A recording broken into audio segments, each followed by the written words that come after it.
It's Monday, April the 4th. Welcome to all our viewers from around the world. This is Business Incorporated. I am Bolaji Akinwale. Kenya set to become the first African country to tap global debt markets this year as it begins a bond roadshow this week. And as the Nuclear Energy Summit ends in Washington, we'll be looking at what the meeting means for Nigeria. Plus, Iran's oil exports jump again in March, potentially undermining a global deal to limit crude output and raise prices.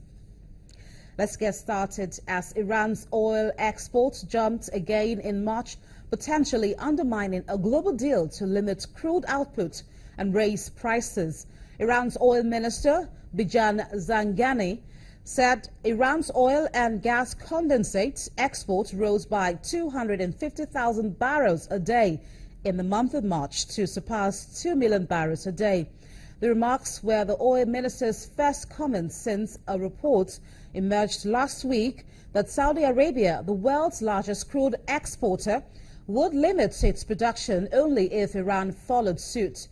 The dwelling positions by the Middle East's two biggest rivals for power and economic might have set off a scramble among other oil-producing nations to salvage a deal to freeze the output and stop growth in the world's petroleum supplies. Saudi Arabia and other members of the 13-nation organization of the petroleum exporting countries are set to meet with non-members like Russia on April the 17th in Doha to hash out a production freeze.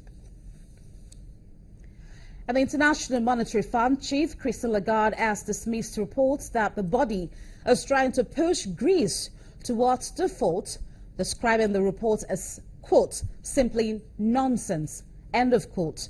In a letter by the managing director, Christine Lagarde, to Greek Prime Minister Alexis Tsipras, the fund said that the IMF conducts its negotiations in good faith, not by way of threats, and they do not communicate through leaks. A letter comes after WikiLeaks published a transcript of IMF officials discussing bailout negotiations. Greece publicly demanded an explanation after the leak, suggesting the comments meant the IMF could be planning to deliberately prolong debt negotiations until the country was close to running out of money.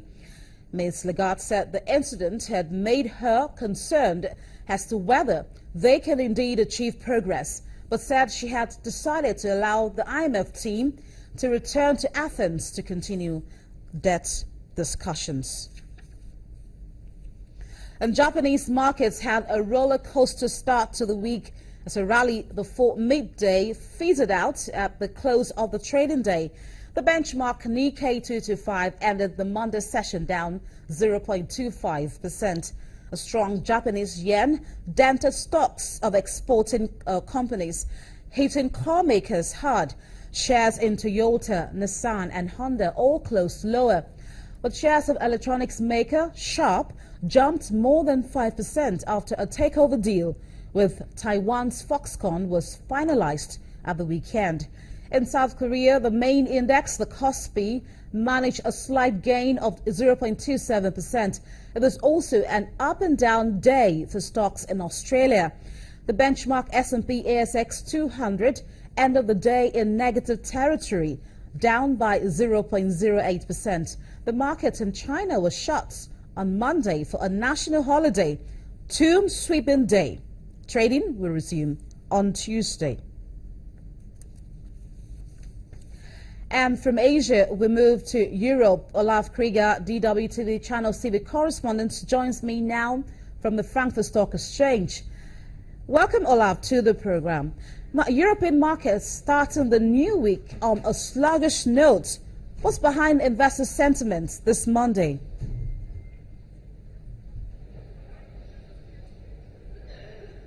Well, first of all, this is the second day in the second quarter of this trading year, and it went pretty good so far, as you can see behind me. But there are some well-known concerns back on the agenda, such as China and especially the oil price, because investors and traders are not that sure that the oil-producing countries will reach any agreement on their meeting in Dubai, agreements like to reduce the oil or to freeze the oil production for a period of time to prevent another turmoil in oil. So as you can see, we are with the same problems than we are in the weeks before, in spite of the International Energy Agency pointed out lately that the worst regarding the oil price is over. Now, chat us a bit. The IMF's latest weighing in on EU member states over Greece debt relief package.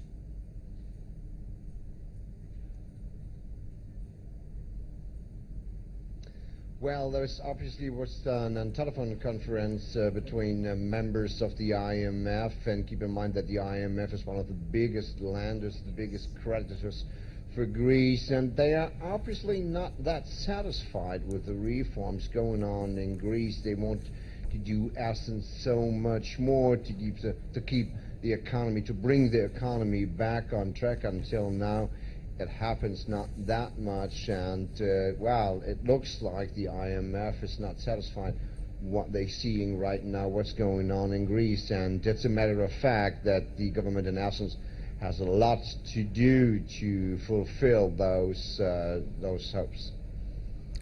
And now the news wires are abuzz with the Orange, Boygas and Iliad business combination. Is this a deal to watch out for?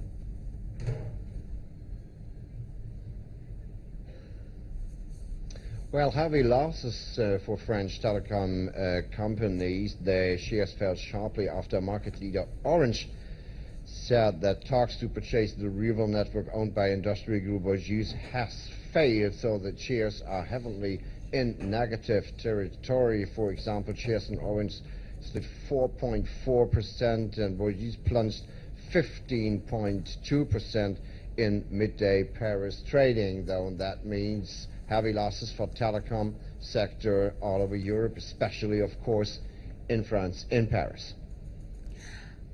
Thank you so much, Olaf. We do appreciate your time with us on the program. Olaf Krieger, DWTV Channels TV correspondent, reporting live from the Frankfurt Stock Exchange.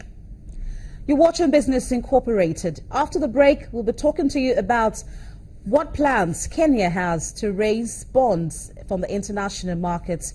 We'll be right back.